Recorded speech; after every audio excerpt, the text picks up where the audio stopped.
everyone, and welcome to the season finale of the 2013 LFSCART Series. It is the Grand Prix Japan from Kyoto National. 49 laps. We have 8 of the 9 mathematically eligible championship contenders. We've only got about 2 or 3 that are realistically eligible for it. Jonathan Palmer and Dominik Engel with you. And Dom, it's been kind of an up and down season, more or less mediocre. Competition's not been as strong as we're used to it in this series, but we've got some of the big names back for the final round, and it's a good-sized grid. It's the biggest road course grid since round 2 and the biggest overall since the Kyoto 500. So we've had 4 kind of lackluster attendance, but this one about 17 cars, so that's a pretty good capper for the season.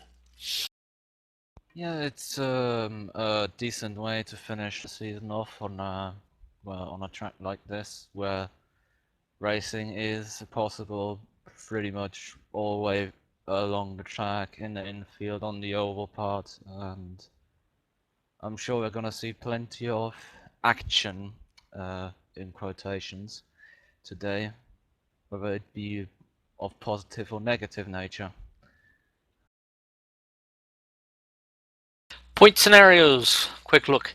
9 drivers mathematically eligible, only 8 of them here. We got Ronnie Krampus on 167, Niki Dekovic on 153, also Jesse Telkula, given some leeway off of his exclusion for this final round, also on 153. Martin Capel on 145. Those are the ones that are in the most realistic points separation. Thorsten Ulrich not present. He was in the server earlier, but has not attended right now. Pepelka also in. Zdenek Kagash, Artu Ilostalo, and Dustin Dawes.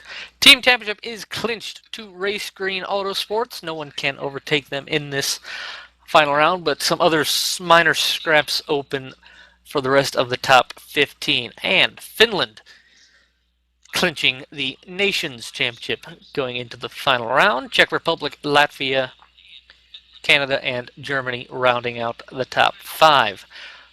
So it's been pretty good. Oh, real quick.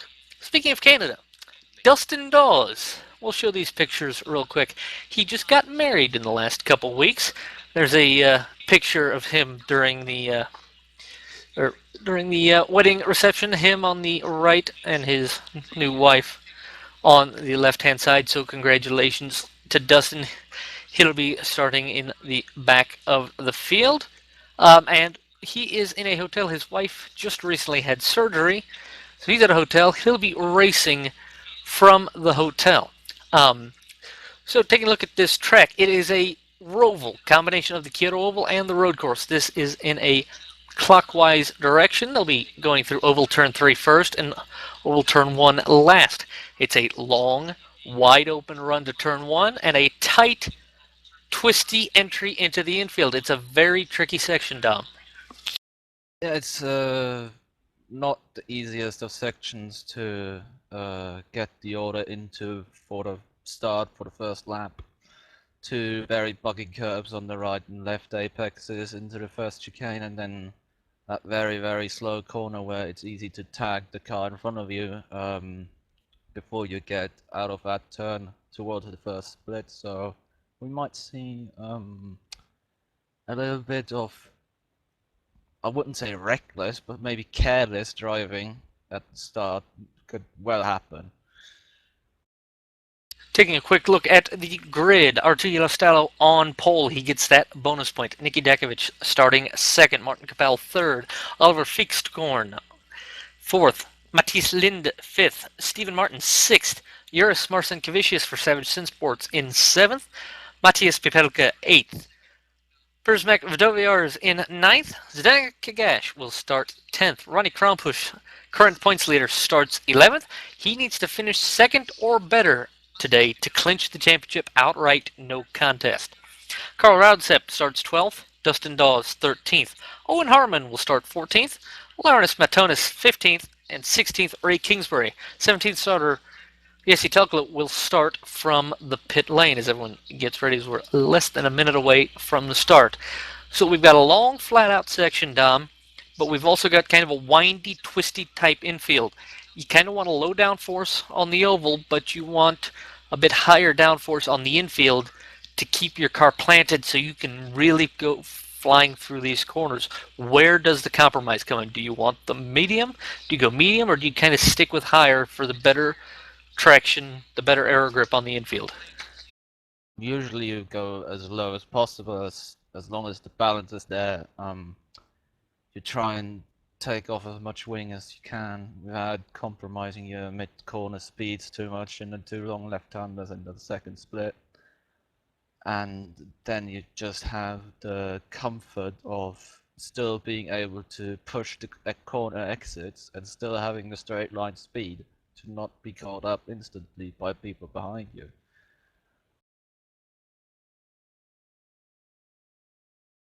A very technical track, but I'd also kind of classify it as a driver's track. You need to keep it planted. One mistake can send you into one of the massive gravel traps here. Everyone is ready for the formation lap. Dom, while they go on the formation lap, why don't you talk us through a little bit of the key points of the track as they head around? As you can see where the grid is now, the start finish line's very, very late on the front stretch. So it's possible to have pretty much battles to the line, drafting battles, and then approaching the first corner, which is, well, the one with the least banking. Your car gets compressed a lot. You scrub with a lot of speed going through there, even on the optimal line through, well, you go kind of medium high to the very low point and exit as smooth as possible to have, again, a very normal a bit of a straight, and then the corner turn one falls away to the inside. You could try and clip the first curve a bit, try and cut the second one a lot, maybe a bit too much sometimes. Since that one's pretty buggy. And then you come into that double right-hander, which is really only one corner. You try and push the front a bit on the exit, on the entry, and then get the car all set for the exit, up the hill towards the first split, then over that little crest, and then into the first one of these left-handers where the pulsar is just going through. It's probably the hardest corner on the track, where you can sometimes just run out too wide too soon and then get on the grass instead of a curb and completely ruin your lap before you even get to this double left-hander and right-hand kink towards the second of the left-handers, which is much tighter and much slower, still just about in third gear. And you try and accelerate out as quick as possible, use all the space available on the outside under the tire bridge, and then into the slowest corner, or the second slowest corner on the track, that banked right-hander, which then leads you through another little kink, and then a long right-hander back onto the oval, and then through turn one of the oval, which is, well, it's basically just turn the wheel, you don't even think about it, back onto the start-finish straight, which isn't straight either, but, well. About a 87-second lap. We'll probably be around 88, 89 seconds for the first part of the stint when everyone's heavy on fuel. Coming around to the grid, everyone will be forming up. It is a standing start. We'll have 3 lights come on, or 5 lights come on, excuse me. They'll pause for between 2 and 5 seconds, and they'll go off. Once they're off, we will be go. R2 Yellowstallow starting on the outside. Nicky Dakovic starting on the inside. Tukala starting from the pit lane. We've also got Kagash starting from the pits.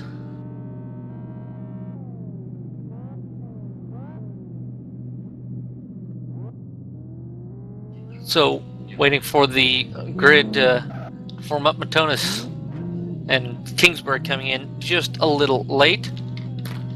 Everyone else is formed in. Here we go. One more time for the LFSCART season. 2 lights, 3 lights, 4 lights, 5 lights.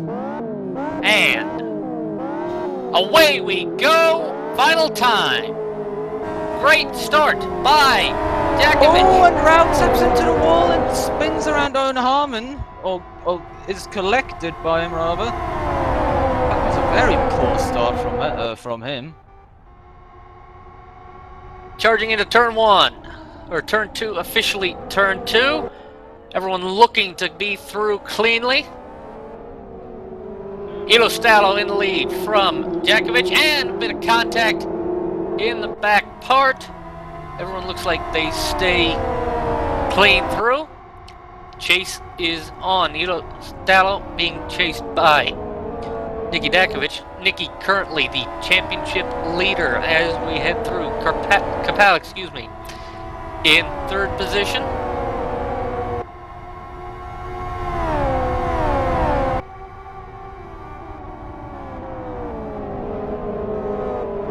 Vidoriars to the inside of Stephen Martin through the hairpin left-hander at the end of the second sector. And he'll be around. Vidoriars to chase Marcin Kavicius. Everyone, apart from the start line incident, cleanly through the first part of the lap. And they're into the slipstream part of the lap. A long time on full throttle. Ilostallo leading lap 1. Let's see where Krumpush comes across the line. He'll come across in 11th. A bit of a battle with Lind. He'll have a draft opportunity into turn 1 on the inside. If you pass too early, you can get repassed going into the infield. Lind comes alongside. He'll stick in there, and Krumpush yields the position.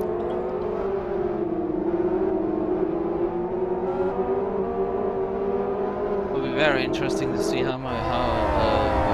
carrying how much fuel. I'd expect most people to go pretty heavy at the front because, frankly, that's what we want to do in these cars, and with the tyre you have. Dustin Dawes is lagging. Yeah, he's just had a bit of heavy lag. Telkula causing a yellow flag. Big off for Telkula in turns 8 and 9. Couldn't go off there on your own. Something must have happened.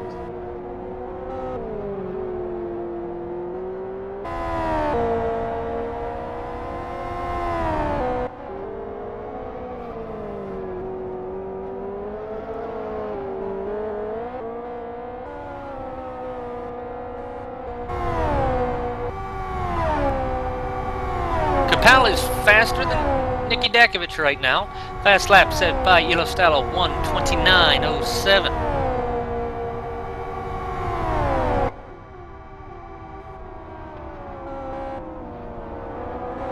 Kapal may be on a lighter fuel strategy. I think if he is, that's probably the wrong way to go, because now he's just going to hold himself up trying to overtake Nicky, and then he's going to pit early and lose time. So if he is, then he needs to get past pretty soon, and even then he's probably going to lose time.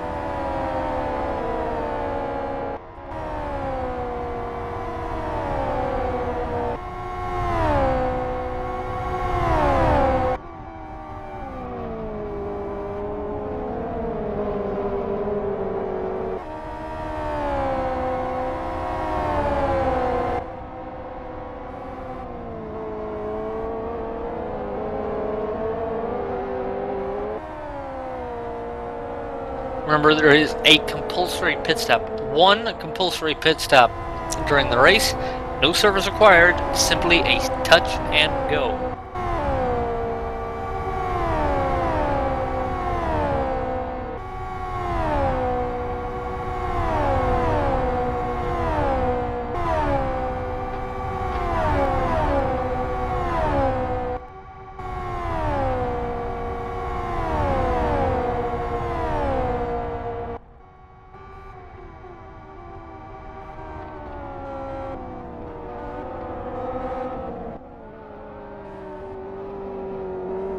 battle for sixth between Ladovias and Martin, and Ladovias gets parts, even though you spend about, I don't know, maybe fifth of that overrun on the limiter in sixth gear.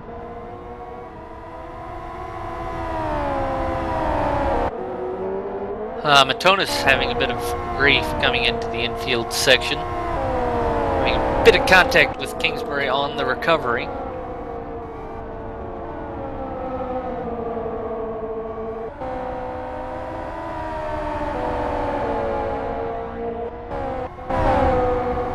Ronnie Krompus has worked his way up to 9th position. Oh, and there's been a bit of contact between Kagash and Rautsep just now.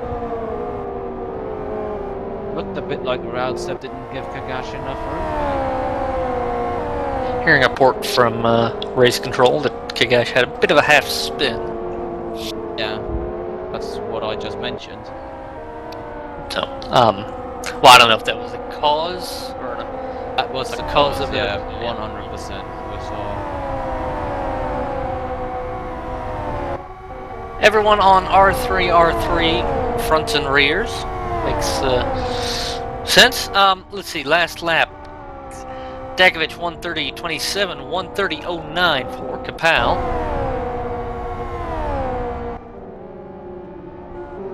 And Kapal is right up the chuff of Dakovic. Maybe a half lap or so. He'll have the draft. Maybe by the end of this lap, he'll have a draft on the main straight.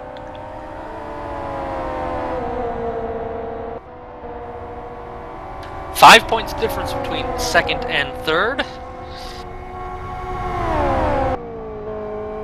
It's not enough for Kapal to be ahead of Nicky.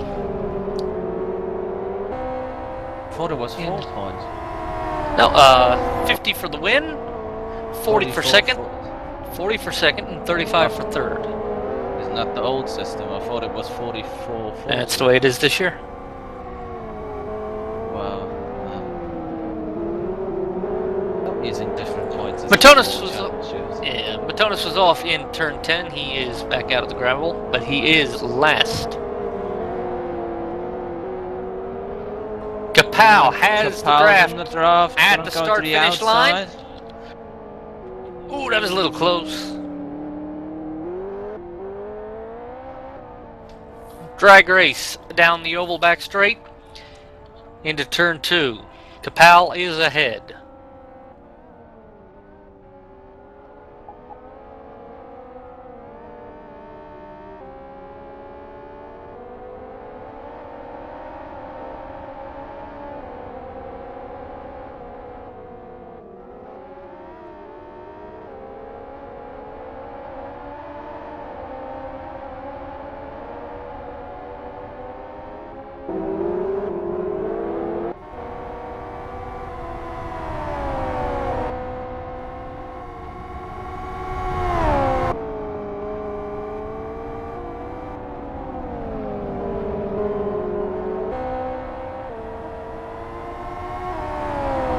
And I believe Feastcorn maybe. No, not on the last lap anyway. Feastcorn is close to Nicky, but I don't think he'll actually be catching him. I think he got close because they were battling in front of him. Big battle between Kingsbury, Telkala, and Rautsep. Telkala goes to the inside. Rautsep tries to cut back. Oh, Rautsep! Oh my god! If you want to see a dumb move, you've just seen one. So Telkala making some good headway after his pit lane start. And being spun around. Pretty, I don't want to generalize things here, but isn't it fantastic when random one-off race back markers get in the way of championship fights? Yeah, we never want to see that. Yeah. Nicky and Telkala are both tied in the championship, so their scenarios are the same.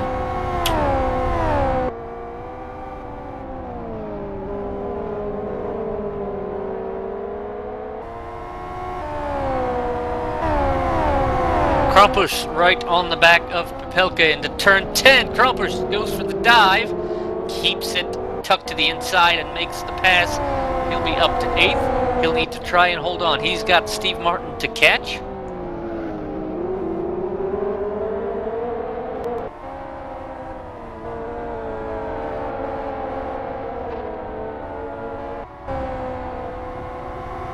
It is, mentioning the compulsory pit stop, it is kind of a tricky pit lane. You need to go as fast as you can on the apron, but you can't go totally flat out or you'll wash back up onto the track. It is a very long and it's a very critical pit lane here. Well, you can on the exit if you're doing it right.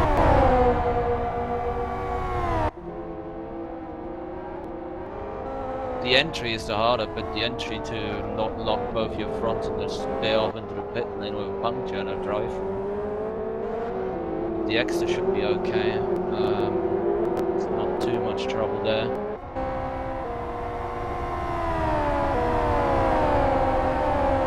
So Papelka and Krampus having a bit of a slipstream battle down the main straight. Papelka losing massive amounts of time coming into the infield. We'll watch Krampus, we'll watch on board as he tries to chase down Steve Martin just ahead.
Krampus getting a pretty good bite through the first real corners.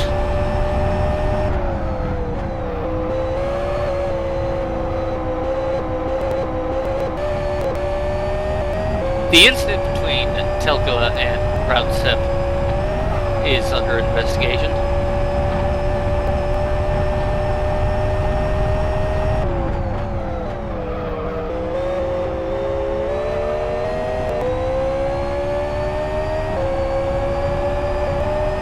Krampus on the bumper into turn 11. He gets a good exit out. Tonus causing a yellow flag in turns, and he has wrecked that car.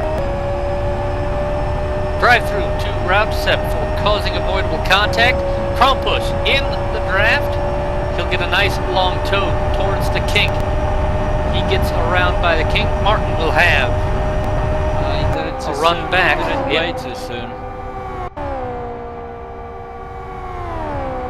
Martin with the run back.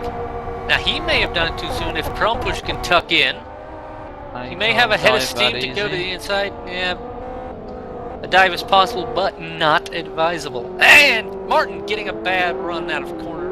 The second infield corner. He got hooked up on the buggy curve. That's the problem. He just got hooked up on the buggy curve and it unsettled the car. Buggy curve, which has not been buggy for at all the whole time of S2.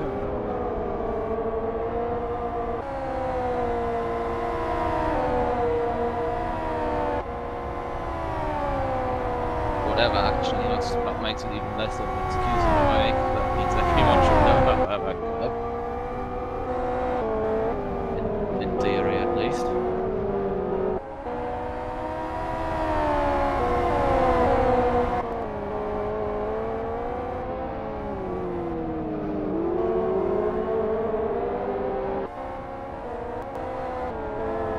Krampus not close enough for the draft out of the 12th corner.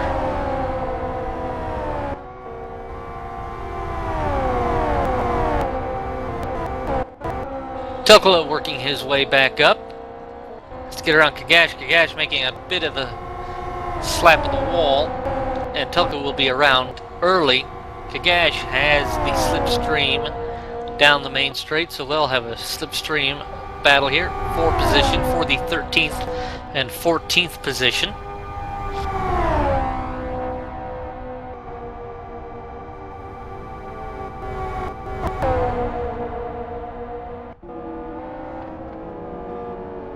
And Steve Martin and Krampusch have had contact. Martin has fallen off. He was in Not the wall. sure. Pretty sure he was in the wall. He must have had contact out of the hairpin. That's at least my theory. Not sure who initiated that or what the story was. But Krampusch now into 7th position.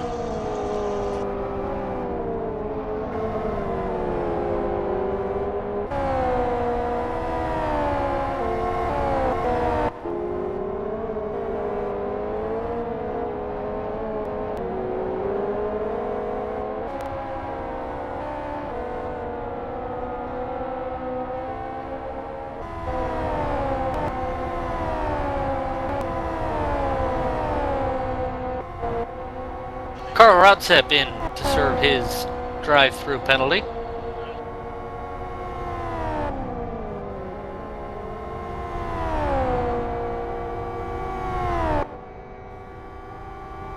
A very long pit lane, very wide pit lane. And he cuts it because he didn't read the rules. Complete cutting of the pit lane that has been penalized before.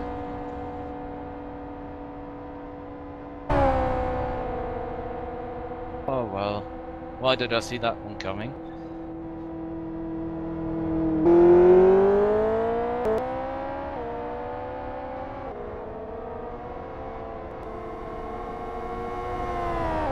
So that is technically penalizable if the race direction deems it necessary.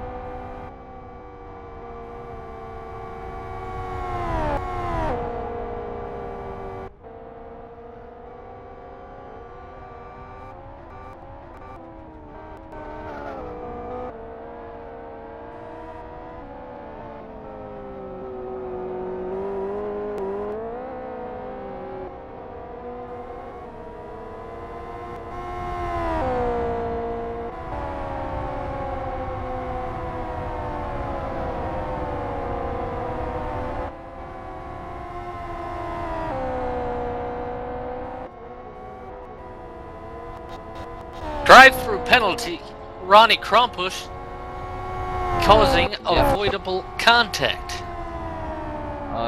That was potentially coming as well, so that's that done. I have a very nice long truck for the pit lane.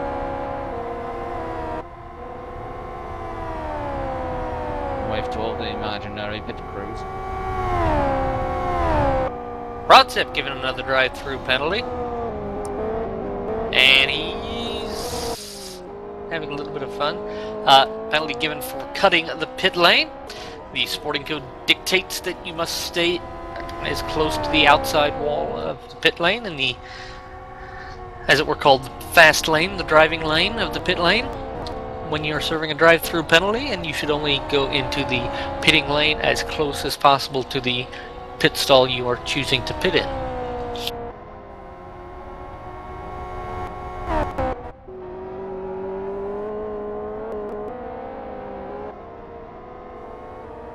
Ilostallo leading every lap of the race so far. That is 13 laps complete.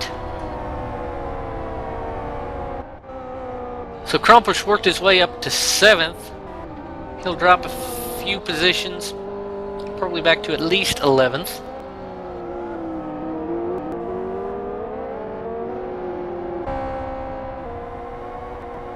course, there is always the possibility of a safety car here that can close things back up.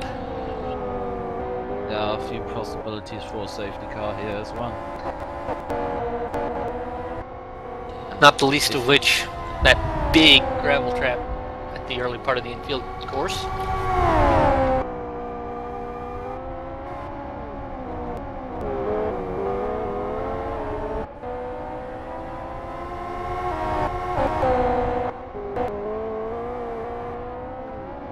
Rodsip cleanly completing the drive-through this time.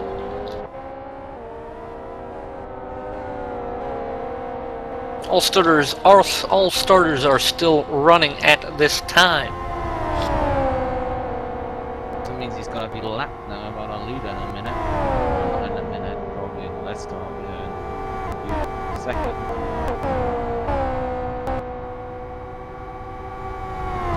Krampusch is in for his drive-through penalty. He'll at least be overtaken by Telkola. And probably definitely overtaken by Kagash. Kagash coming onto the kink in the start-finish straight right now. So it looks like Krampusch will be back down to 14th, or 13th position, excuse me.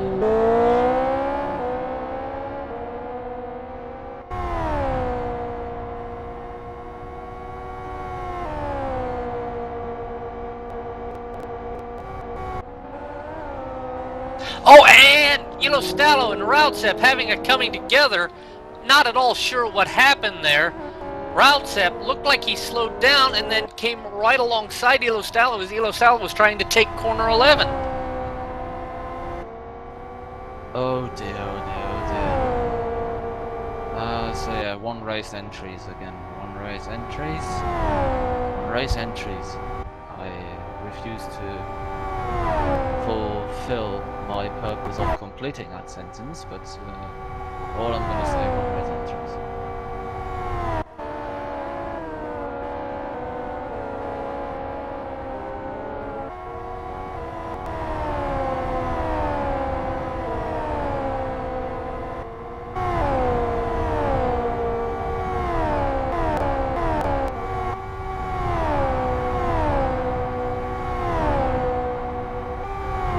Rautsep also behind, or still just ahead of Jakovic. So we'll have to see what might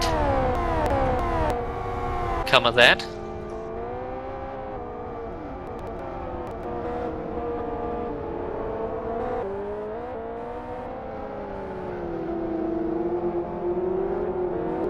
Telkola and Dawes close together. Telkola gets a good run out of the fifth turn.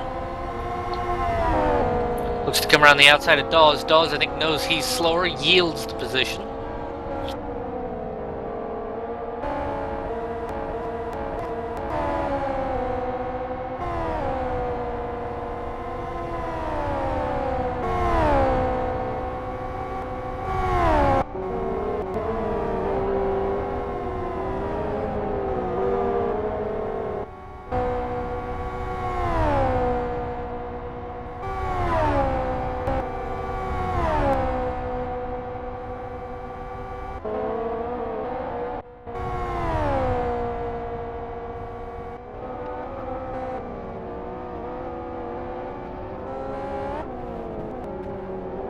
Rautsep has just shortcut the second corner.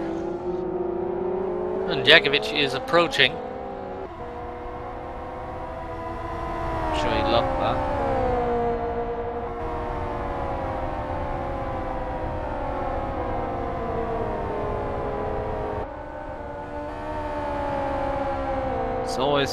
It's always a bit distracting when someone in front of you goes off.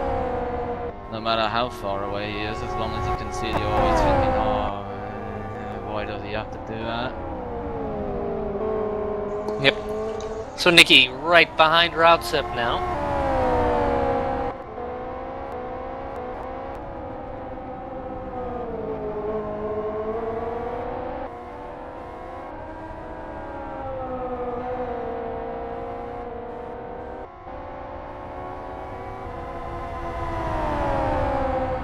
I think Nicky will just have a whiff of the draft down the main straight and can have a lunge, a well-timed lunge into turn number 2. I'd say he's too far away for that. Martin Capel resets fast lap 1:28.26. It's about a tenth faster than Ilostalo's most recent lap. Gap is 2.6 seconds between the top two. And we've got a car off.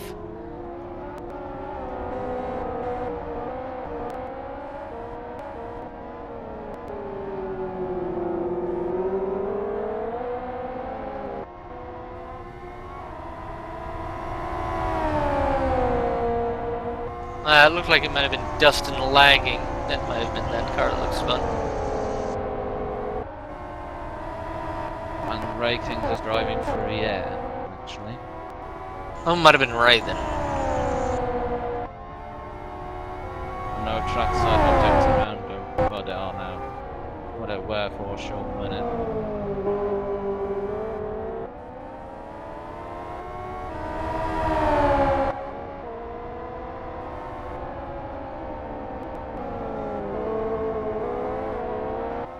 Stop-go penalty, Carl Raudsep. Well deserved. And Ray quit. Oh yeah, great one race entries, really. That's wait, what's the word again? Oh yeah, disgraceful.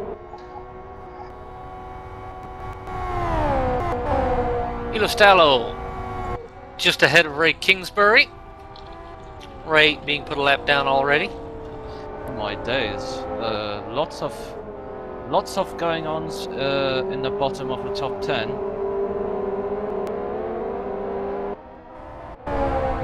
Steve Martin and Pepelka battling into the oval versus Linda.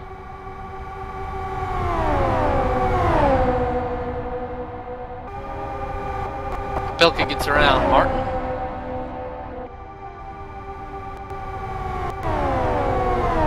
Telkala not quite close enough yet to Lynn for a draft.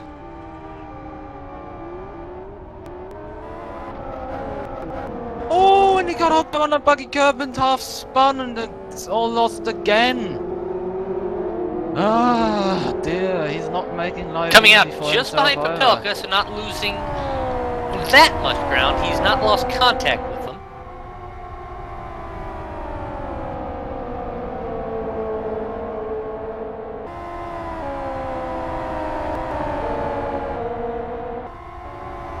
He's probably not that concentrated right now. I'd imagine he's pretty angry driving. That would explain it. That would at least explain why he's making why he made that mistake.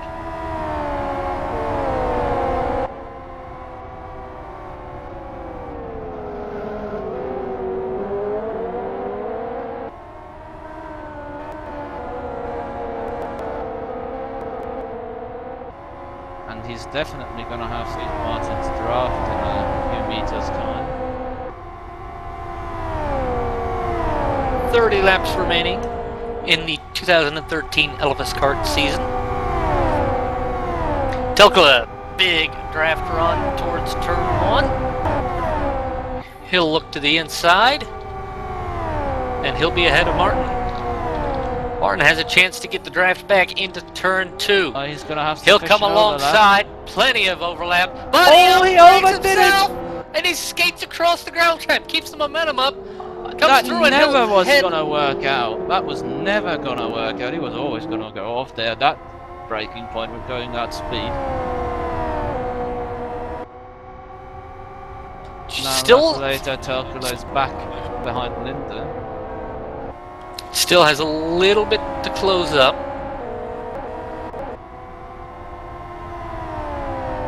Martin falling back to the clutches of Pepelka, but about 9/10 of a second in that.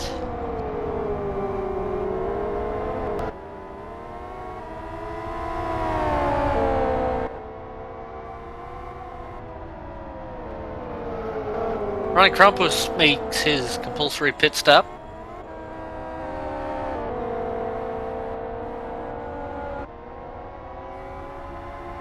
Krampus, the only driver this season to have done every single round. win the championship from that position. Definitely not. Unless he gets some misfortune from those ahead. He'd need a lot of misfortune. He'd need a few more car roundtips to crash into people.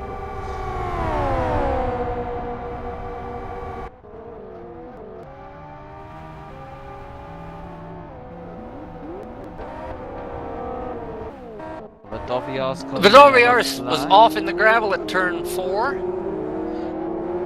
Gets back out. There's a sandcastle there.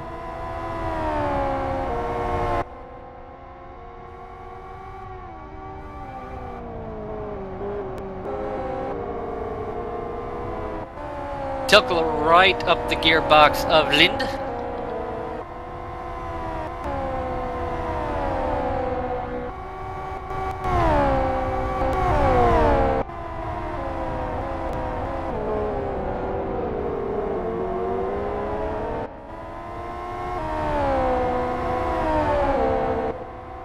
And we got a bunch of lag. I don't know if it's me or if it's you or the server.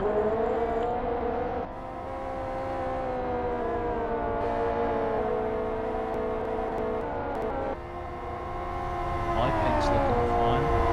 Might have been something on my end. I don't know. Oh, and Nicky's been off. There wasn't. Matonis was right there. Oh my god. Ugh. Something happened with Matonis. Matonis having this contact between Dakovic and Matonis. Not sure if that's a result of Matonis spinning ahead of Nicky. Marcin Kavicius. I'm not sure how you could spin Is also straight.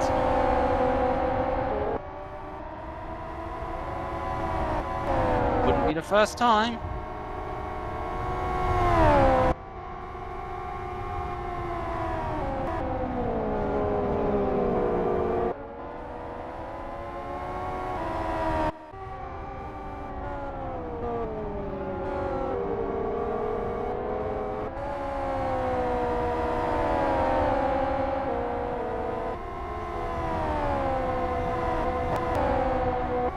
He lost quite a bit of time in the mud.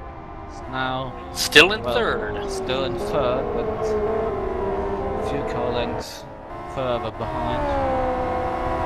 About 5 seconds from that. Well, 4 seconds, let's say. 4.5 roughly.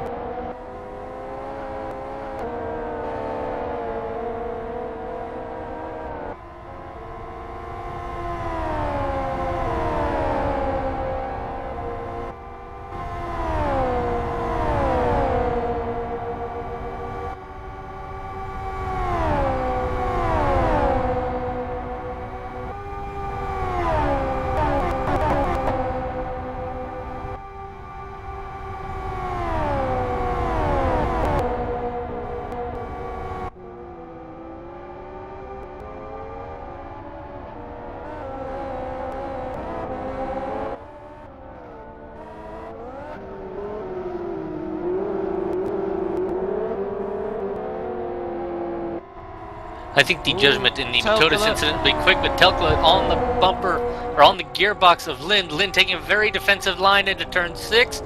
Makes Telkla go around the outside. Telkla pretty good to stay alongside. Can't really do it! Bit of contact. Keeping it clean. Everyone staying straight, wheels down. Kinda hard to follow through 7, 8, and 9 here. Very downforce required section of track. Turn 10. Lind gets a bit of a twitch on. Telkla gets a good exit. Who can get the best run through turns 11 and 12 here? Black flag! Matonis, disqualification. Intentional incident. Pavelka spun! Oh, that is... Or Linda spun, excuse me.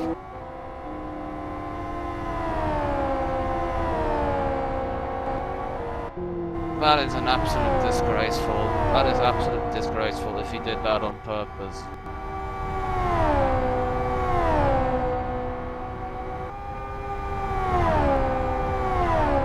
And I'm gonna get myself one-off race entries, aren't they? They've shown lots of quality today, really have. I'm impressed. I'm impressed so far that no one's died from this.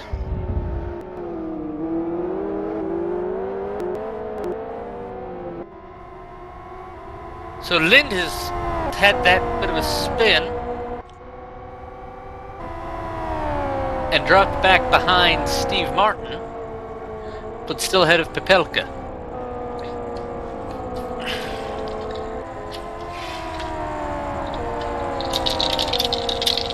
So, well, that's now, well, retirement.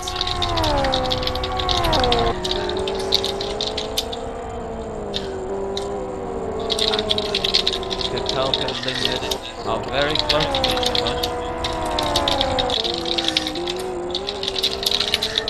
Did Linda? Oh yeah, of course, Linda made that mistake in the last corner, so that's how Stephen Martin must have gotten past. Yep.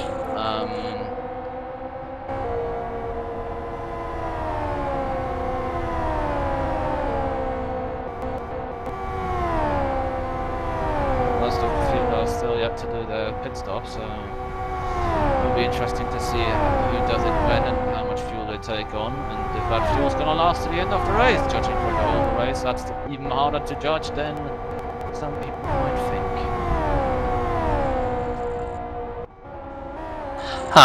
Capel was just kind of coasting into. Oh, he still is. I think he's out of fuel. Yeah, he's out of fuel. Congratulations. So that's Capel, hot, light on fuel. I kind of thought he might have been. He's going to barely make it back to pit lane. I think Nick has been heavy on fuel this entire time, and I still very much support that theory. And that Capel has almost run out of fuel is pretty embarrassing. He's basically just running on fumes now coming into the pit lane.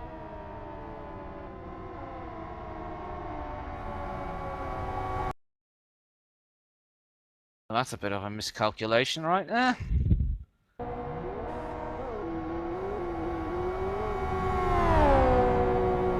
Also maybe a bit of a bad strategy, because coming in that early is not Well, it is optimal. right at halfway. Yes, but you want to go as long as you possibly can without losing too much space. Not space, pace.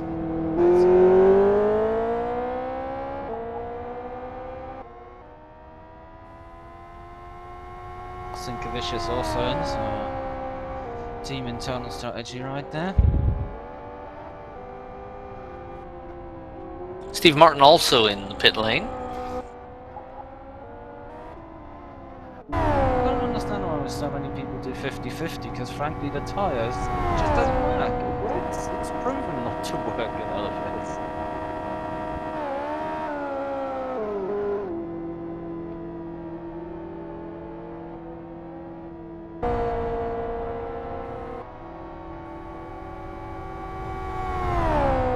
The longer you go, the better it is usually. Unless you're on R4s, which would probably change it, but well, that's not even an option here, so...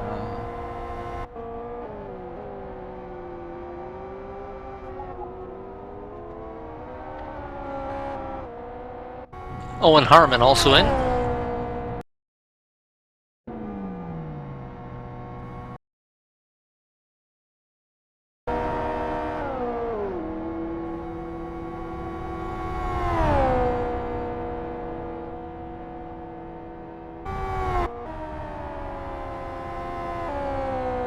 Well, unfortunately, something's happened to my TV director, and the onboard views that worked earlier are not working, and I can't really spend much time to get them back. I'd love to provide you some onboard views here later in the going.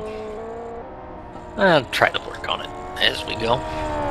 Take a look at R2 Ilostalo, currently in the lead. So he's led beyond halfway, so he has locked out both bonus points. By virtue of not having pitted yet, Telkla is up to 5th position. He can stretch it longer than some of these other people and go faster. Dustin Dawes pits in.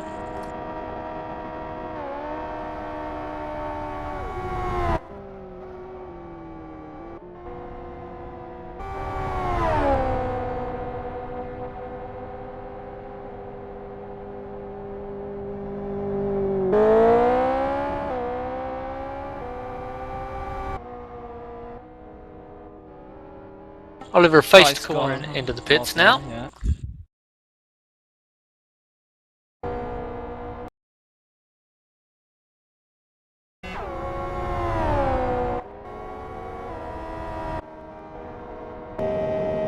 Hey! Onboards are back. So Feistkorn heads out of the pit lane. You see from the onboard shot, a very wide pit lane. And somehow they all manage to, on the oval races, when they all come in, to still make contact with each other. Because they're that professional and dedicated. I suppose you could say that.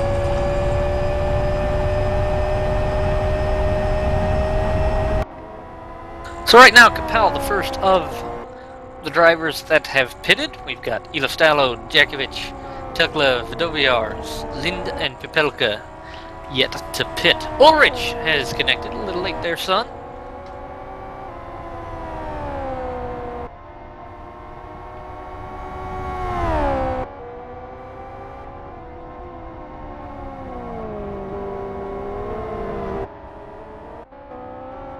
So, field rundown.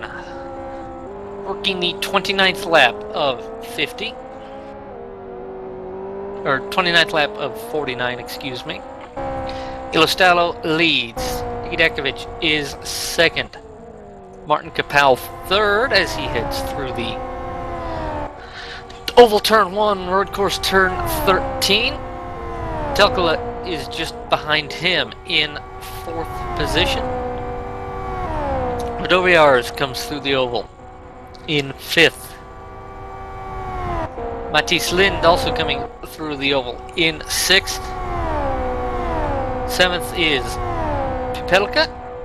Feistkorn has just come out of his pit stop. He is 8th overall. Second of the drivers who have made their pit stops.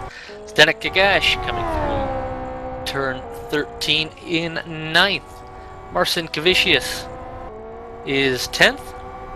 Stephen Martin works his way out of the infield section onto the oval another time in 11th place in the gray scale team laptop shop car.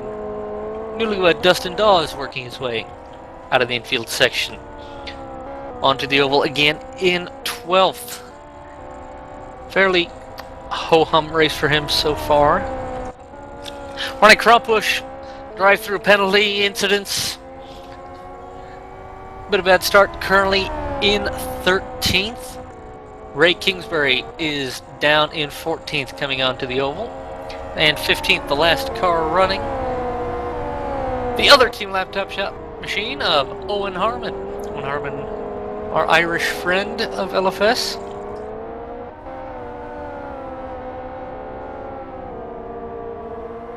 I've just noticed that Martin Kapal's 50-50 strategy might just work because he didn't change tires. Do you can tires last 49 laps They here? can easily last 49 laps. You could last 60 laps if you want them to, but you just lose the temperature out of them later on, and he's not exactly got the warmest tires right now already, so it's gonna be interesting to see if I'd have to. Well, I'd have to say though that he's still the one with the most core temperature out of the top 3 guys with the tire where he's got now, so it might just work out. You never know, depending on how the 2 in front of him go. I could see Ilostalo changing tires actually because they're a bit blue. If Kapal can get around Ilostalo, there are about 3 seconds between when Kapal made the pit stop. The gap right now is about 26 seconds. If Kapal can leap Ilostalo, and Nicky doesn't, that gives Kapal the lead in the title. Kingsbury lets Kapal through. Tukla is just behind. He's that gold and black car, the Lotus colored car. Kingsbury staying right behind Kapal. I always find that annoying as hell when backmarkers do that. I would slap them just every time they do that, if I could, over the internet. Large track. That's harsh, but I guess appropriate. It's what it says between the lines in the general rules. But if someone annoys you in the mirror, it's that harsh.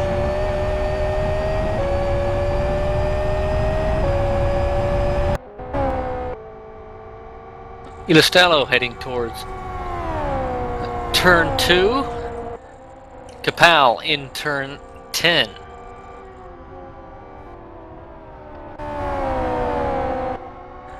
Telgla is catching Kapal. That is obviously a lighter fuel difference and but Kapal, I think, yeah, Kapal has even better tires than Telgla on the whole. Nothing personally. Well, okay, that's what it looked like when they're pretty the equal. tires hadn't updated. Pretty equal, in my opinion. I like the left front tire on Nicky's car because that looks like it's gonna have bite later on. It's all gonna be remain to be seen. It's hard to judge what strategy is gonna work. Well, if they even gonna do it differently, they could just end up changing the entire Papelka in the pits. Oh, and Ray Kingsbury is off at turn 3. If he's stuck, then he deserves the prize for dumbest way to get stuck off the year. Moving slowly. He wasn't stuck once he stopped. He just stopped again and then was stuck. So he'll get out. We'll avoid a safety car. But as I was just about to say before this, let's think back to as Dakovic is into the pits. Interesting, so he wasn't as heavy as the rest others.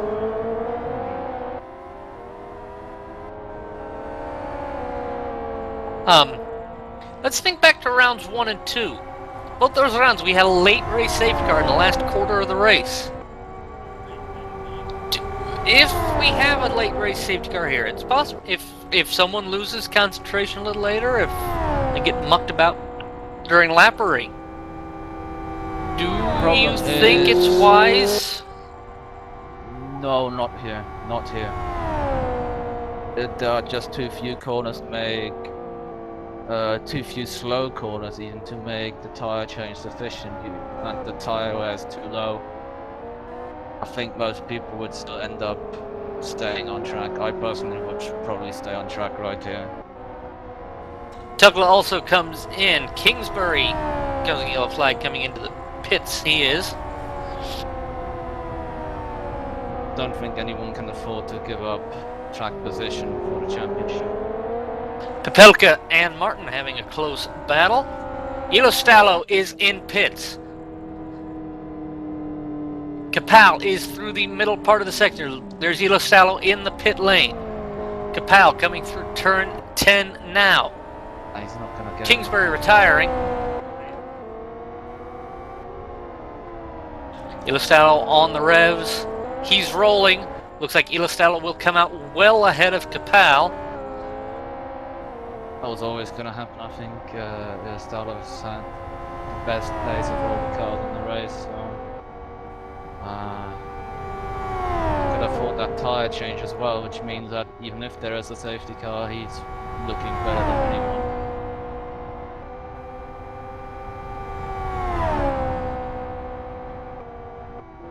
Ilostalo into the turn now, and Kapal just now through oval turn 1. So a good gap for Ilostalo. Assuming he makes no mistakes, has no issues, he could be on track to win his second race of the season. Vidoviar's in the pit lane. One more car. Matisse Lind is the last car to make a pit stop. He's got 16 laps left to do it in.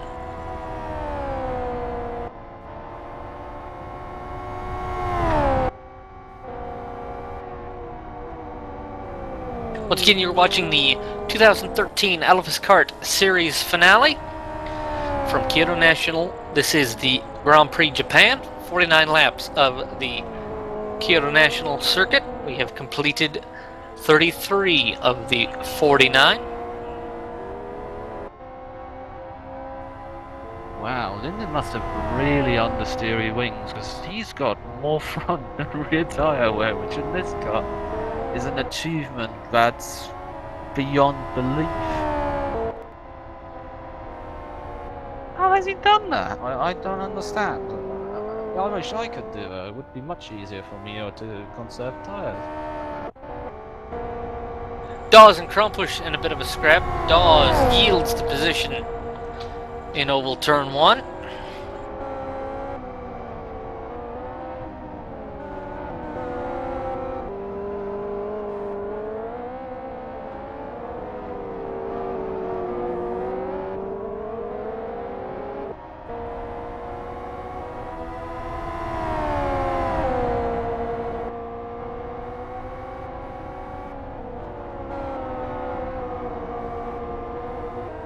Looks like right now Kagash is the last car on the lead lap, so we've got 11 cars still on the lead lap.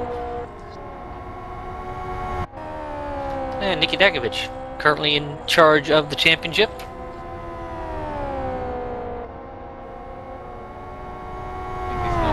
If he is, he's probably not going to do anything to change hands. So he's just going to do maybe 99.1% of his maximum pace and just going to finish the race. Already the second time he wins the championship at this track this year. In the last race of the season, when he wasn't leading the championship before. So, yeah, it's probably one of his favorite tracks if after this race, if he gets that home.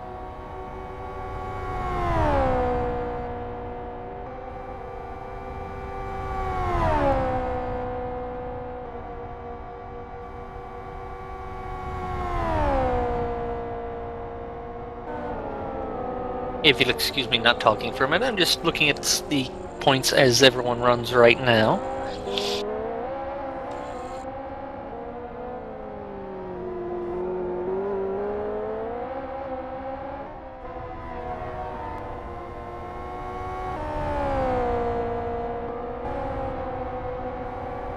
Basically also no pace between the ones who didn't change tyres and Urastella at the moment, so it worked out for him to change tyres, and regardless of what happens, it's the right thing to do.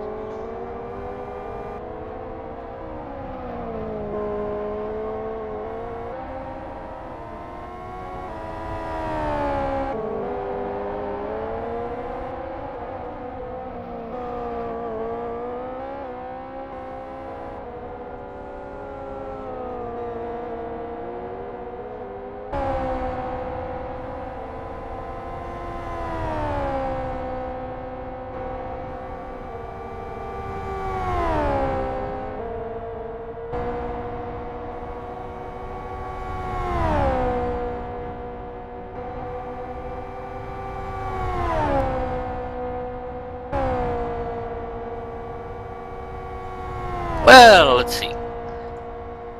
I don't think Krumpusch has anything to gain the 3 positions he needs.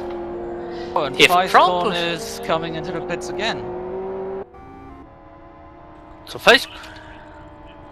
So he must have forgotten to refuel or something, because there's no other reason why he would come into the pits. he's changing tires.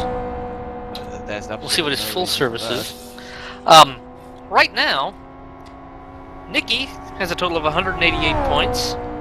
Krumpusch has 185.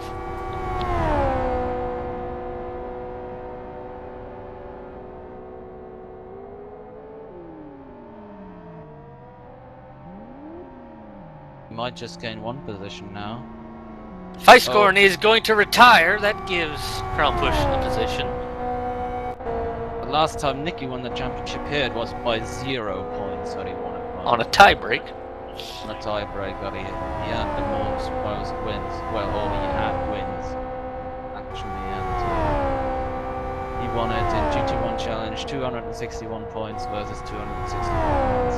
That he'd set the tiebreaker.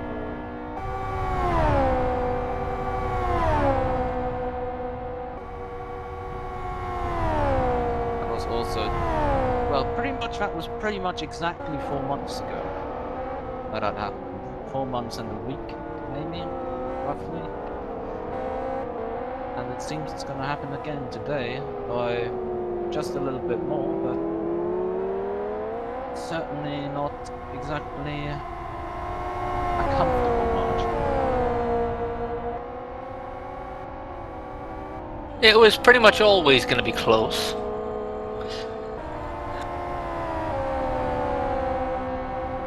Oh, Nilostalo's lagging! Nilostalo's lagging. He's timed out several times in this season before. If he times out, Capel has the championship lead. Or I don't know, I have the race lead. I have to do the maths to get a championship scenario on this. Nilostalo is not coming back. I think he's gone. He's been lagging for 27 seconds now, so he'll be gone pretty much now. And Kagash is also lagging, but he stays with us. He's going again.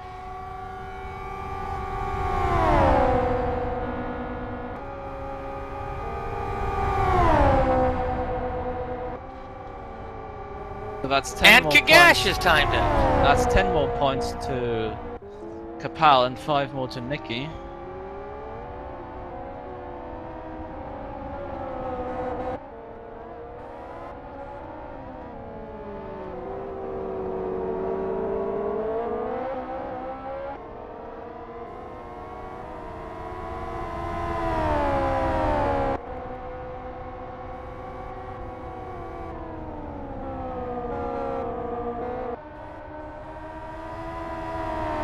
Let's do a quick update to see where everyone stands. Well, it certainly didn't improve Kromper's position anyway, because he's maybe gained 2 places, but he's just lost 3 points basically still, because Nicky's gained 5. Not places, but points, and Capel's gained 10, and that could make that a lot more interesting. Yep, give me just a minute to kerchunk some numbers.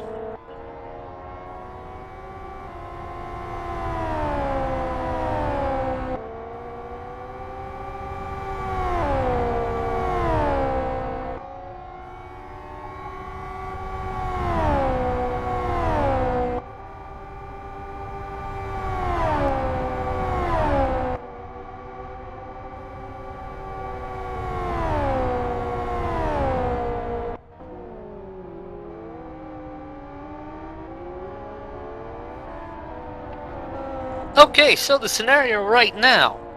Martin Capel, if things do not change, as Matisse Lind makes a pit stop. Capel, 195 points. Dakovic, 193. So Capel has a 2-point lead as positions run right now. Krampusch on 189. He has got to gain 6 more points if he wants to win. Matisse Lind is coming out of the pits. That lets Telkola into 3rd position. That'll give him 35 points. That will put him on 188. So 188 for Telkola. That will put him 4th in the championship. Capel right now 1st. Dakovic 2nd. Krampusch 3rd, and Telkola 4th. I'm gonna put up a conspiracy theory now. You remember someone who had intentional contact with Nicky, don't we? Yes. Which team is he from? Dustin spun out of turn 12. That's a conspiracy theory to play around with.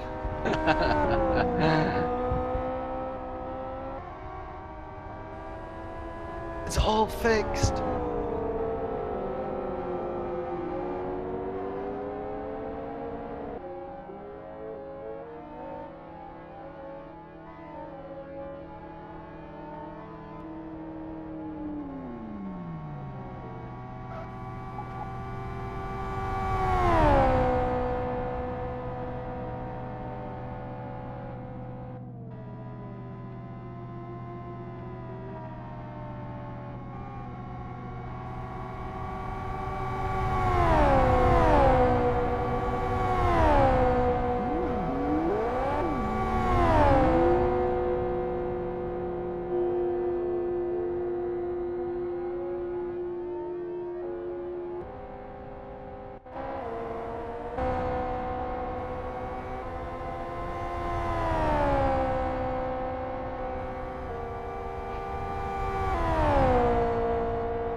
Krampusch would need to, in some way, get to 5th position to still win this championship.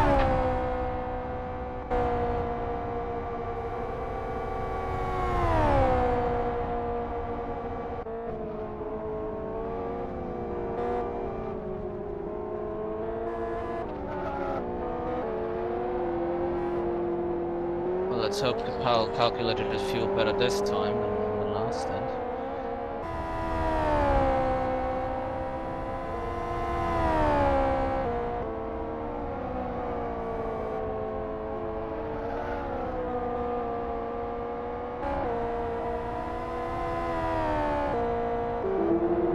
Doviar is looking to try and catch Marcin Kavicius. He was just a little faster the previous lap. You don't go faster when you clout the wall on the exit of turn 2. 10 seconds is the gap between, well, sometimes you can get a little faster. 10 seconds gap between Kapal and Djekovic.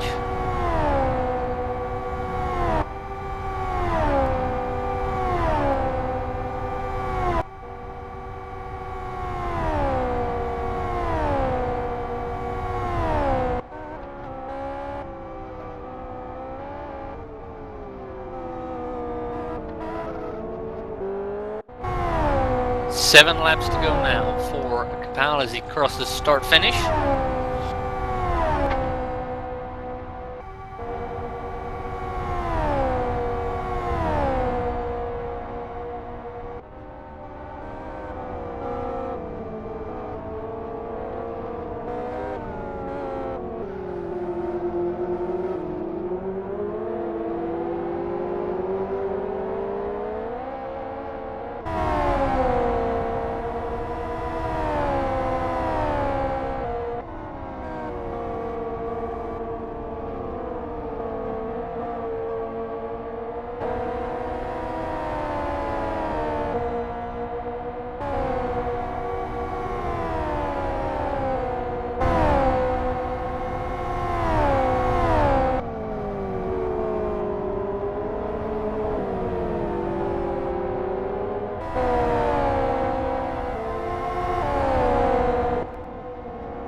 I doubt that much is going to happen between the gap, for the gap between first and second.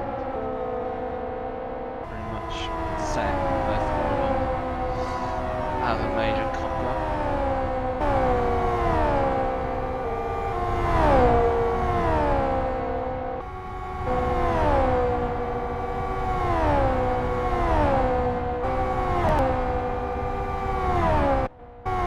So right now, as they run, Martin Kapal would be the champion on 195 points. Nick Dakovic currently second.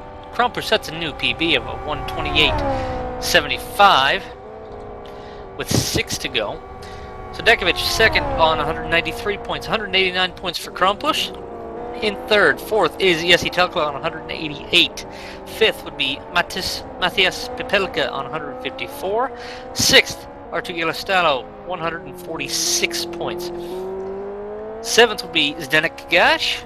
Eighth, Dustin Dawes. And ninth, Thorsten Ulrich. So Ulrich not participating in this finale drops him from fifth to ninth. That's always going to happen when you don't participate in a race this don't exactly score much in the rest.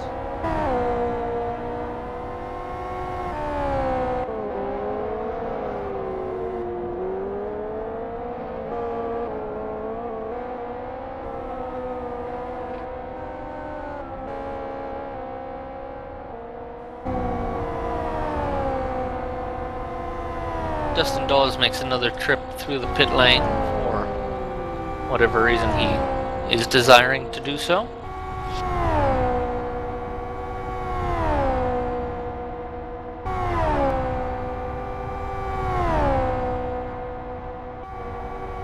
Krampusch last lap 128.83. Martin 130.96. Dustin Dawes retiring from the race.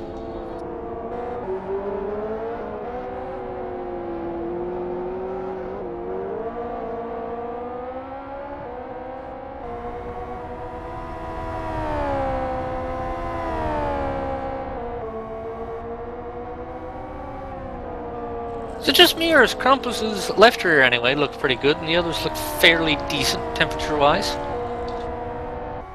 They look all okay to me. Pretty high pressure fronts. Actually, not really. Looks fine to me, if I'm honest.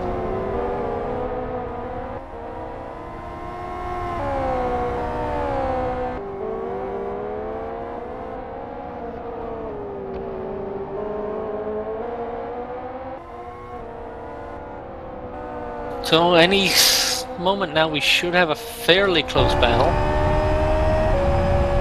If not an actual battle between Martin and Krampus.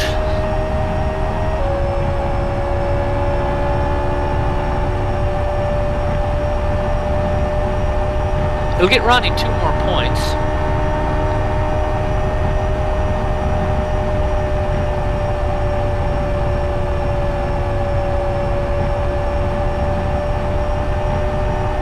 Our safety car driver, Stu Baker, was wondering if the inside bits of the rear tires on Capal's, the tread was dangerous. Not really. I don't think those are dangerous. I think he's got plenty of laps left. Easy. Not good. Krampus has gotten around Martin easily.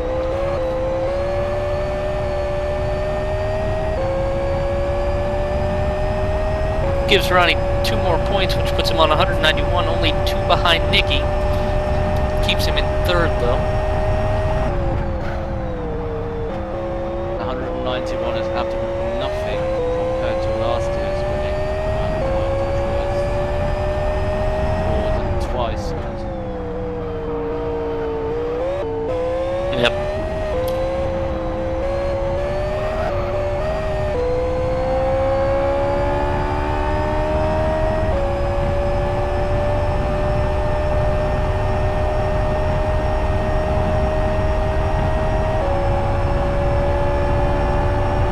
Three laps to go.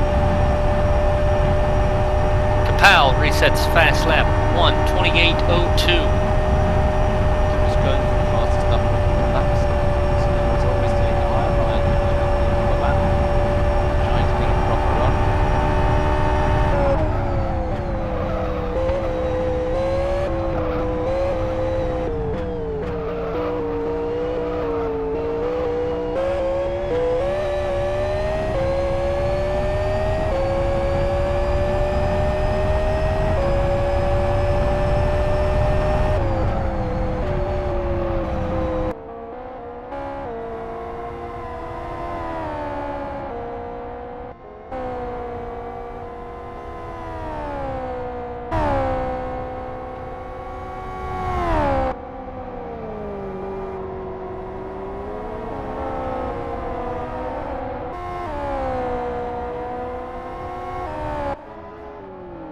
So Jesse Delkla doing a fairly decent run today.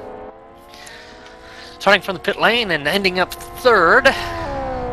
If all stands through to the last moment of the season. Matisse Lind here coming into the infield, a newcomer to the LFSCART Championship for this season. He's performed pretty well in all the races. He's been the end of the sharp end of the field. He's always been near it, but has never stood atop the podium.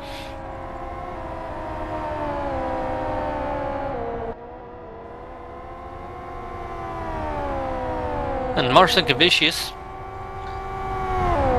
a one-off participant for this round, he's kept it clean. He's running in 5th right now. It's pretty close on pace with Lind, so I don't think there's going to be a battle here in these last 2 laps. Lap and a half to go for the leader as he heads through the middle part of the course. Real quick, like to mention that this is the last round of the LFSCART Series. We did have a rescheduling of the 8th round of the LFSCART Light Series. That'll take place on Saturday, September 7th. Front big goal reversed. Low attendance the first try around. We'll hope to get a little more attendance. If you're signed up for the LFSCART Light Series, we hope to see you there on Saturday. But apart from that, there'll be a short break in NDR activities before the GT World Series starts up in the middle part of October for the first actual round. Signups will start late September. Krampusch goes to the inside of Popelka at the kink. Stays side by side. They'll stay side by side through the first corner. Popelka has the long way around and will fall back. And he'll try to immediately tuck into the draft. He gives a bit of almost a bump to Krampusch. He won't have a run. That'll tie Krampusch on points with Dakovic now.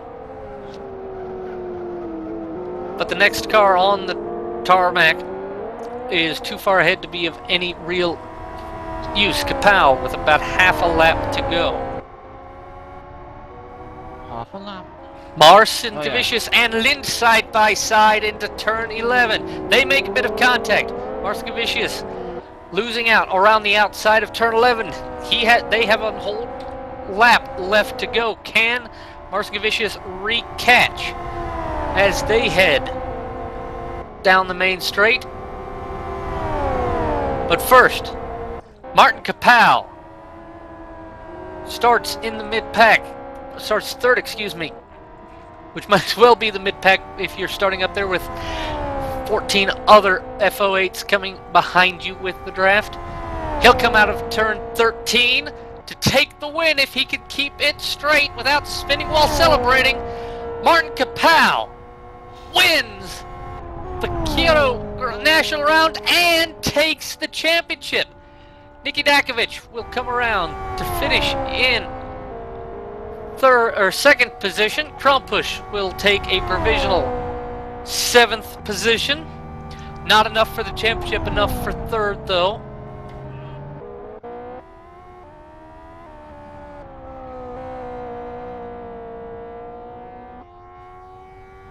And it looks like Lind will hold off Marcin Kavicius. Marcin Kavicius not at all close enough here on the last laps. Messi Telkala comes across the line to finish third, take a podium in his final round of the season. Matthijs Lind will come out of the final corner.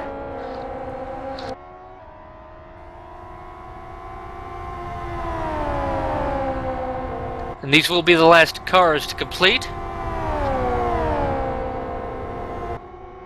Matthijs Lind comes across the line to finish fourth. Marcin Kavicius fifth. Wadowiars sixth. Ronnie Krampusch seventh. Had a good run, but unable to complete a championship win. A great season from him though.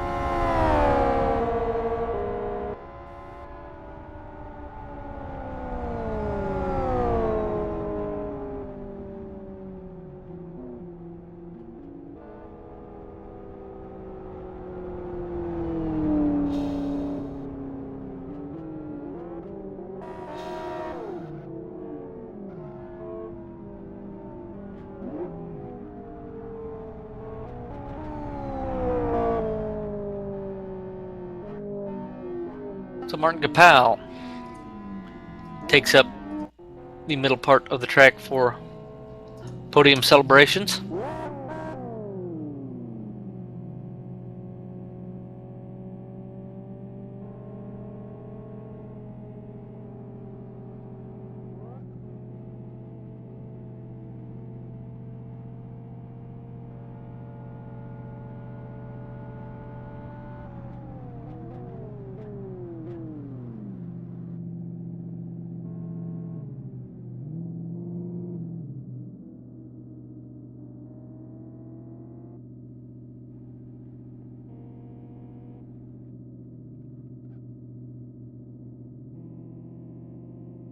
Well, Dom, your thoughts on that race?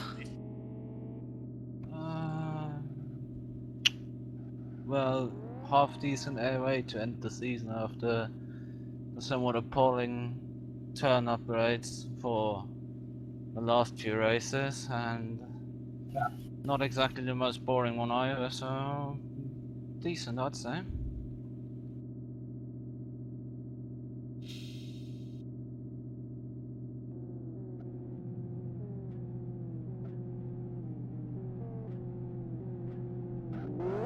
Well, Nick Dekovic unable to sweep all the rounds in the season he did, but did just enough to get a decent championship finish. Waiting for him to get in the team speak before we can before we start the post-race interviews.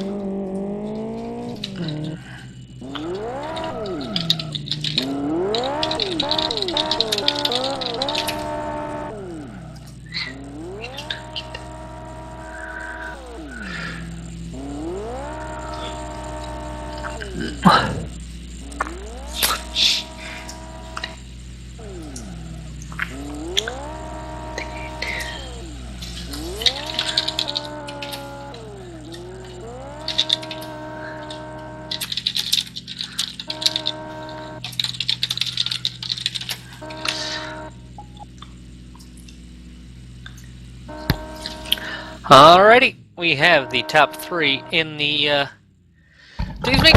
race winner and provisional champion Martin Kapal. Second place, Nicky Dakovic, finishing second on 193 points compared to 195 for Martin Kapal. And Jesse Tukala finishing fourth in the championship on 188 points. So Martin, congratulations. Good run for you. Would have been a little different had R2 not had his timeout. What were you thinking? Did you think you had a chance of the win, or were you just trying to go for second the entire race? Oh my god, I'm sweating. I was trying to finish. I didn't have any expectations really for this race. So I tried to be consistent, not make any mistakes. Unfortunately, as we know, R2's internet is not as good. So I kind of expected him to time out at some point of the race, which happened. Now I'm not sure how the best lap time will count, since if I had the best lap time, I would have the bonus point. There is no best lap time bonus. Oh, there isn't, really? Nope, it's just pole and laps led. Oh, laps led? Really? Okay. So R2 swept the bonus points. He had pole, he led the most laps. Right, so yeah, and second thing I would like to mention is, I don't know if it was on the stream, but about lap 38, I was going to the pit lane, but I was in the discussion on TeamSpeak with someone and I forgot to pit, so I had like 0.8% of fuel left for one lap, so I had to slow down a bit and save fuel, which was quite scary for me, but I managed to get into the pit lane and finish first, which is awesome. Didn't expect it at all. Alright, we'll come back to you in a minute. Nicky, a great last 4 rounds to the season for you. Just 2 points shy of the championship, but again, a great run for you. Do you think you had anything for R2 or Flame? I think I won by a point. Provisional math gives it to Martin Kapal. Kapal came in with 145 points. He earned 50 for the win. That's 195. 40 points for second. 153 plus 40 is 193. So 195 to Kapal and 193 to you. Provisionally. Okay. Full math will be done with the official results. Things are subject to change with penalties and whatnot. Yes, well, congratulations to Martin.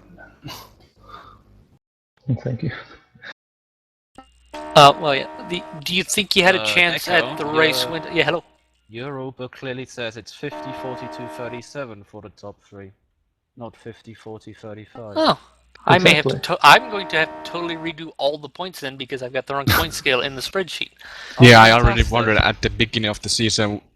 I'll just throw out every single thing I've done today then. I was sure it wasn't 50, 40, 35 because it's not been that last year. Oh then. Well, you know. Okay. Congrats, Vicky, then. Okay, well, we'll go with them. we'll go with the safety car, Stu Baker, until I figure it out officially. I'll have to give it a minute to sort out. It's just kind of weird how it's not been caught till now, because people would have been seeing their points going in. Anyway, I shall digress. Well, anyway, about the race, how was your race, Mickey? Well, I was basically driving in a safe mode, and it was a little surprising with Martin's pace, but I was actually having a little issue with my pedals. I think the brake was coming on a lot, so I had to sometimes pull it with the left leg to undo the braking. But I mean, just that was like really distracting and everything. Anyway, I had that issue with some hater who tried to do some things in turn one. Anyway, I drove, and I think that I drove for championship. All the other race I drove like the best I could, and this the safe mode. So we'll see what the result in the end is. Yep, come back to you. Jesse, a good run for you, coming back off of your exclusion. How was your race? We know you had a couple incidents which cost you several positions, but a great job to fight back from that. How'd your race go? Well, it was decent because I started to practice like 30 minutes before the qualifying. So, and I don't know how one like Ralsep can be such a well noob.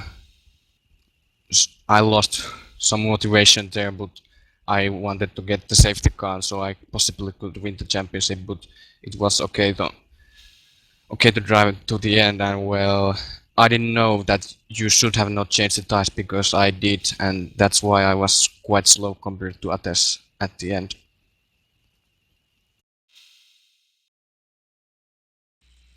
What was the biggest challenge for the race for you? You started from the pit lane, got about halfway through the field, got dropped back, got about halfway through the field, had that incident, dropped a little further back, then finally finished third. Did you change your pit stop strategy to try to leap people through pit stops, or did you just drive all out?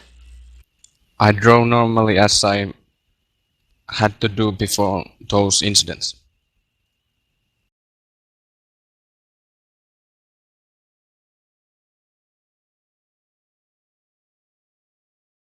All right, we'll go around the horn again. To everyone, starting with Flame, your thoughts on the season as a whole? Well, it started quite well in regards to the attendance, but as the time went by, people didn't attend much rounds. The race got weaker. Well, I admit that I didn't do the whole season. I did like, I don't know, half of it. Not really many races I did, so I can't judge. But although it hasn't been as good as previous seasons, I enjoyed the races, especially the 500. So I say thanks to all administration team and organizers and everybody who participated in the races. And I'm hoping for next season maybe.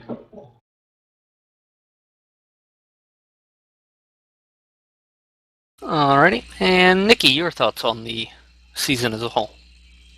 Well, definitely the part you participated in, but kind of whatever you saw the early part of the season, and definitely the part of the season you participated in. I think the cars were interesting, a little bit challenge with tactics and everything. So we see that more strategies in different ways work, and it gives a good draft. So the racing is at times very good, and sometimes the tracks are a bit narrow and tight and this sort of stuff. So there's a lot of variety, and in the parts I had, I think I had some good competition, and in the end it's a little bit surprising to be where I am actually. So maybe next season I'll take more races if I do it, and do then. And yes, your thoughts on the season. Well, it was nice at the beginning where there was some competitors, but then I had my Kyoto 500 thing, so didn't expect that I could still have a quite a good chance to win the championship. But it was nice to drive the season, but we'll see. Will I come back later? Okay. Okay, so I have gone through and updated the points. I have read it's the way I've got the spreadsheet formatted to run the results. I just had to update the points table, so I've fixed all the rounds 1 through 8. I've input the provisional results. We got 50 points for Kapal for the win, 52 for Nikki for second, 37 for Tugla for third, 42. 28 for Krampus.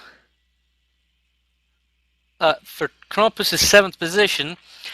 That gives Telkala 196, gives Nikki 195, excuse me.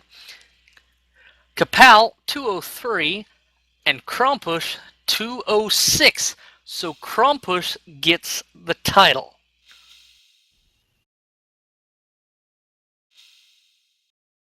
Nice one.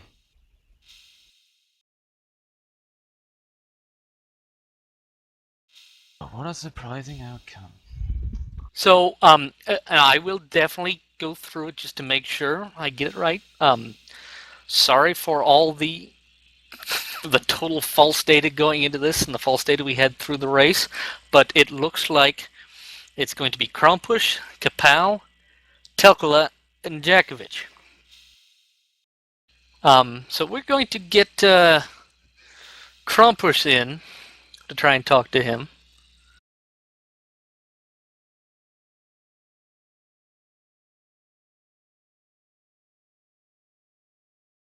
I'd like to get comments from the three of you in your native languages, starting from Mr. Kapal. No, tak tato sezóna LFSCART byla hodně zajímavá. První mě zklamala docela účast ve většině závodů, zvlášť na konci sezóny, kdy bylo na gridech 15 méně lidí, někdy 10, někdy se skoro nejelo. Ale přesto, vlastně nebo díky tomu jsem se dostal tam, kde jsem teď, to znamená na druhém místě nejspíš. A obzvlášť mě na tom bavila 500 samozřejmě, kde jsme spolupracovali s dalšíma Čechama, za čemuž jim děkuju. A doufám, že si zase někdy LFSCART zajezdím hezky. Díky. Thanks. Thank you, Martin. Nikki, your comments on the race in your native language? Od uzeo sigurno utrko i super što više boda sam mogao da imam što bolju šansu za prvenstvo i čini se da 3 vozača mogu izjednačena, što znači da će vjerovatno rezultati iz prijašnjeg utrka također imati utjecaj, pa na forumu ćemo vidjeti zapravo kako je stanje. Želim svima preporučiti ovo prvenstvo koji imalo voli Formula Auta za 2014. Pozdrav! All right, thank you, Nikki. And Jesse. No, ihan hyvin siinä mielessä, että lähdin joskus puoli tuntia ne kisaa ajaa, niin ja olin kuitenkin aika varmaan kisan toiseksi nopein ihan hyvin.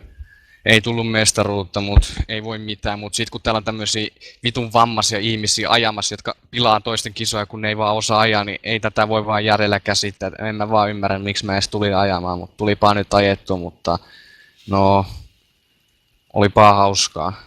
Isaac Price on niin homojätkä, että tekisi mieli tappaa se ja antaa sille penistä vaikka tai mitä tahansa, mutta toivottavasti se kuolee. Tack så mycket och gott nytt år. All right. Thank you three for your participation in the season, and once again, Big apologies for my massive fail in the wrong point system all season. But we do give our provisional congratulations to Ronnie Krompush. Ronnie, you provisionally have a championship win by 3 points over Mr. Kapal based on the way the points update has rippled through the rest of the season and based on your percentages, or based on your points throughout the season and today. Plus, you're the only one who gets the 5 bonus, or the 10 bonus points for not missing a single round. The next person would be R2 Yellowstallo, who only missed 1 round. So, Ronnie, based on this provisional news, what are your thoughts? Well, that's actually quite surprising.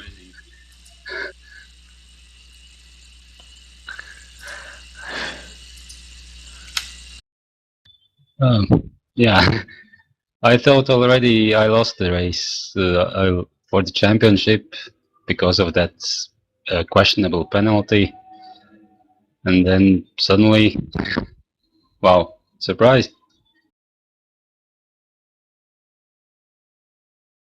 Well, it's also that I was under the same kind of impression the entire race.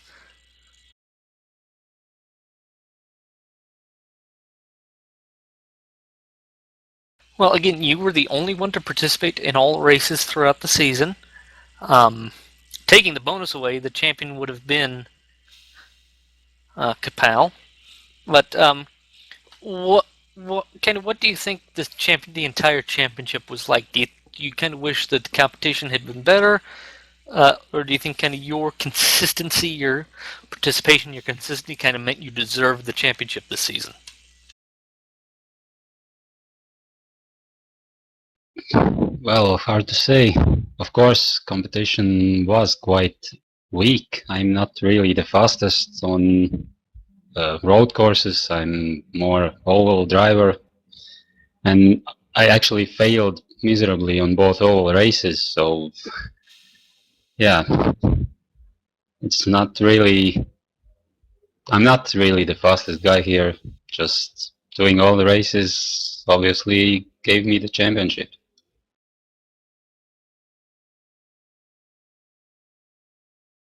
All right. Well, again, to everyone, I'm sorry for the confusion. Sorry for all the carnage in the last 5 minutes in the point structure. But we're all human.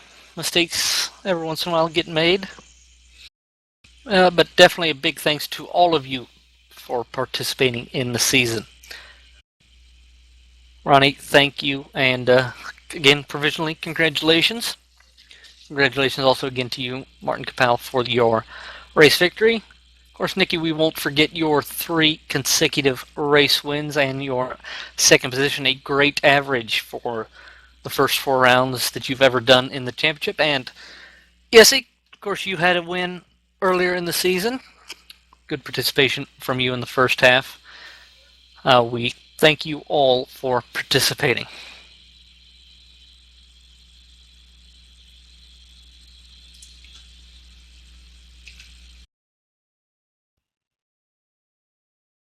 Well, Dom, that is it for another season.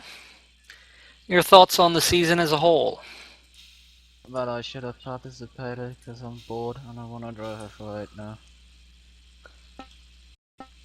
The FO8 loves you. Yes. We kind of missed having you in the season, but I was very glad to have you in the comms box. If there happens to be a next year and the world doesn't go down this year because of, I don't know, mince pies or whatever, I can probably announce my return and, well, possible challenge. Ooh. Even though winning a title is always the second most important thing.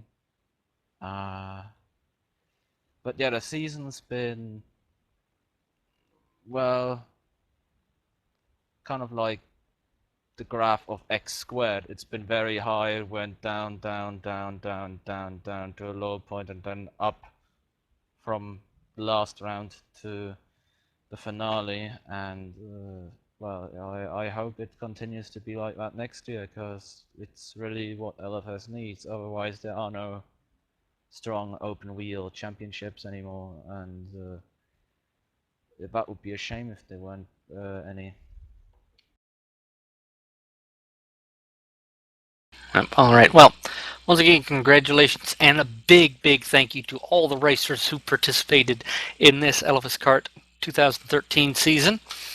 Without the racers, it's nothing. It's just another group of like 4 people trundling around a course and us just talking to ourselves about nothing.